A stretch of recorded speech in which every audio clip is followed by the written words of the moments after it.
Welcome to Sharma ji की कहानियाँ। हमारी आज की कहानी है सन की ननद। रक्षाबंधन पर मैं मायके गई तो भैया ने मेरे नंदोई सुधीर जीजाजी के विषय में कुछ ऐसा बताया जिसे सुनकर मुझे विश्वास नहीं हुआ। नहीं भैया, ऐसा हो ही नहीं सकता। ज़रूर आपको कोई भ्रम हुआ होगा। नहीं अनु, मुझे कोई भ्रम नहीं हुआ। पिछले महीने ऑफिस के काम से दिल्ली गया तो सोचा सुधीर से भी मिल लूँ, क्योंकि उनसे मुलाकात हुए काफ़ी अरसा हो चुका था। काम से फारिग होने के बाद जब मैं सुधीर के घर पहुंचा तो वे मुझे अचानक आया हुआ देखकर कुछ घबरा से गए। उन्होंने मेरा स्वागत वैसा नहीं किया जैसा कि मेरे पहुंचने पर अक्सर किया करते थे। तभी मेरी नज़र शोकेस में रखी एक तस्वीर पर गई। उस तस्वीर में सुधीर के साथ संध्या नहीं, कोई और युवती थी। जब मैं बाथरूम से फ्रेश होकर आया तो वह तस्वीर वहाँ से गायब थी, लेकिन वह तस्वीर वाली युवती ही उनकी रसोई में चाय नाश्ता तैयार कर रही थी। भैया, हो सकता है वह उनकी मेड हो। शायद मैं भी यही समझता अगर मैंने वह तस्वीर न देखी होती। देखने में कैसी थी वह युवती? मैं अपनी उत्सुकता छिपा न सकी। देखने में सुंदर मगर बहुत ही साधारण थी। एक बात और मैंने नोटिस की, मेरे अचानक आ जाने से वह सुधीर की तरह असहज नहीं थी, बिल्कुल सामान्य नज़र आ रही थी।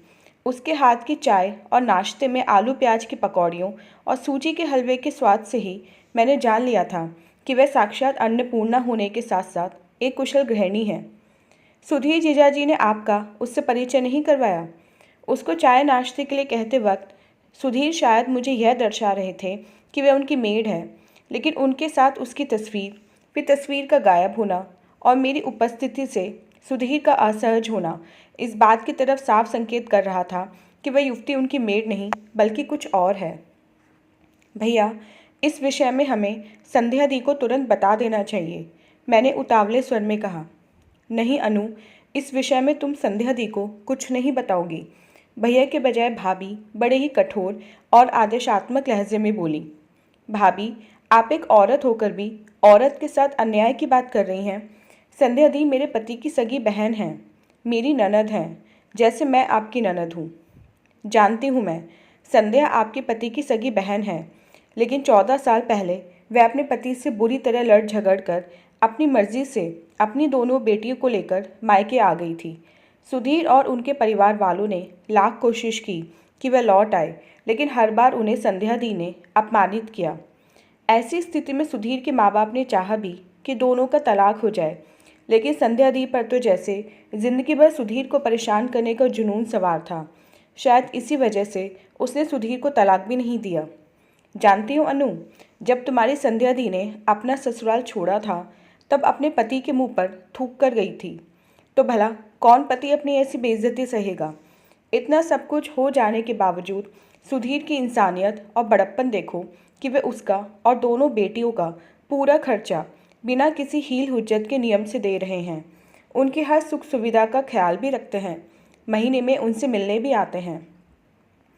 यह तो उनका फ़र्ज़ है भाभी, वे एक पिता और पति भी हैं, मैंने संध्या दी का पक्ष लेते हुए कहा। सारे फ़र्ज़ सुधीर के ही हैं, तुम्हारी संध्या दी के कुछ भी नहीं, भाभी कड़वे स्वर में बोली। अनु, तुम ही बताओ, तुम्हारी संध्या दी ने शादी के बाद अपने पति को क्या सुख दिया? उनका जीवन खराब कर दिया, कभी उन्हें मानसिक शांति नहीं मिली। मुझे तो आश्चर्य होता है कि उनकी बेटियां कैसे हो गईं। उन्हें तो सुधीर के सानिध्य से ही घिन आती थी। उनके हर काम व्यवहार में उन्हें नीचा दिखाने की कोशिश में लगी रहती थी। उनके कपड़े धोना तो दूर, उन्हें हाथ तक न लगाती थी। उन्हें खाने तक के लिए तरसा दिया था। वे बेचारे माँ के पास खाते तो उन पर ताने कसती, उन पर व्यंग करती। तो बताओ अनु, क्या ऐसी औरत से हम सहानुभूति रखें? ऐसी औरतों को तो सबक मिलना ही चाहिए, जो अपने पति और ससुराल वालों का इतना कर्कश व्यवहार रखती हैं। एक इतनी अच्छी और सुघड़ औरत वह होती है जो परिवार को तोड़ती नहीं बल्कि जोड़ती है। लेकिन तुम्हारी संध्या दी ने तो जोड़ना नहीं, तोड़ना सीखा है। प्रेम और मिलनसार व्यवहार जैसे शब्द तो शायद उनके शब्दकोश में हैं ही नहीं। सच पूछो तो मुझे बेहद खुशी है कि सुधीर उस औरत के साथ हंसी खुशी रह रहे हैं। भाभी, आप जो कुछ कह रही हैं वह हम सब जानते हैं। ना वे व्यवहार की अच्छी हैं, न स्वभाव की, जबान की भी बेहद कड़वी हैं, या दूसरे शब्दों में कहें वे शुद्ध खालिस स्वार्थ की प्रतिमा हैं। मायके में भी किसी से नहीं बनी, तभी तो किराए के मकान में रह रही हैं।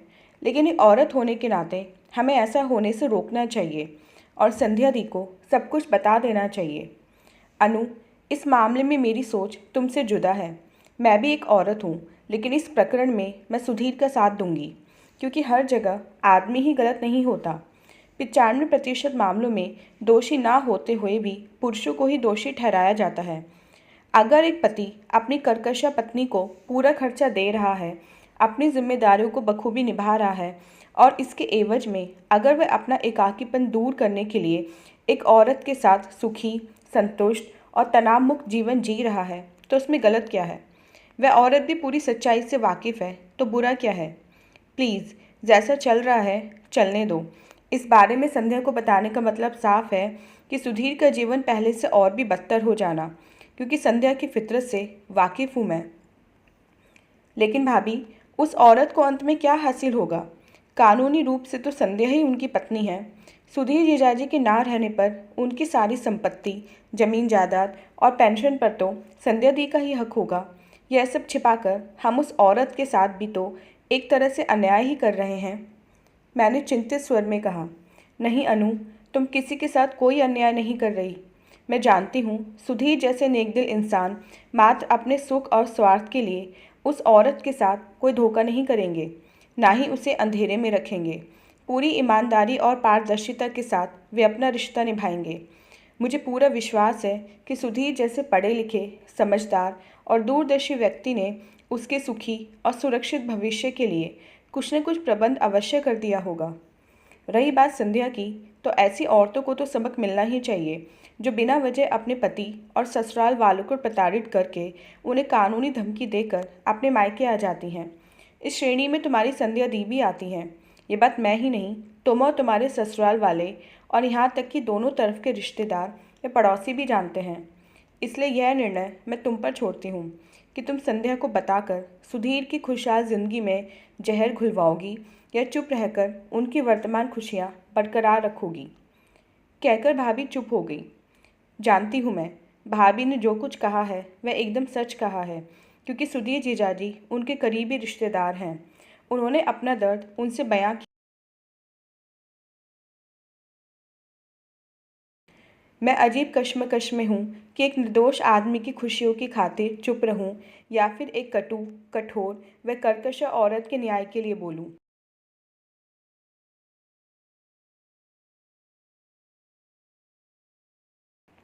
फिर भी यह तो मैं भी मानती हूँ कि पति पत्नी के रिश्ते को, चाहे वह पति हो या पत्नी, कोई एक भी उस रिश्ते को तोड़ने का जिम्मेदार है तो कसूरवार वही है। ऐसे में दोषी के साथ सहानुभूति दिखाना बेकसूर के साथ बेइंसाफ़ी होगी। सुधीर जीजाजी को पूरा हक है कि वे अपनी ज़िंदगी को नए सिरे से संवारें। तो दोस्तों, ये थी हमारी आज की कहानी। उम्मीद करते हुए कहानी आपको पसंद आई होगी। मिलते हैं अपनी नेक्स्ट वीडियो में इससे नेक्स्ट कहानी के साथ। तब तक के लिए आज्ञा दीजिए। धन्यवाद।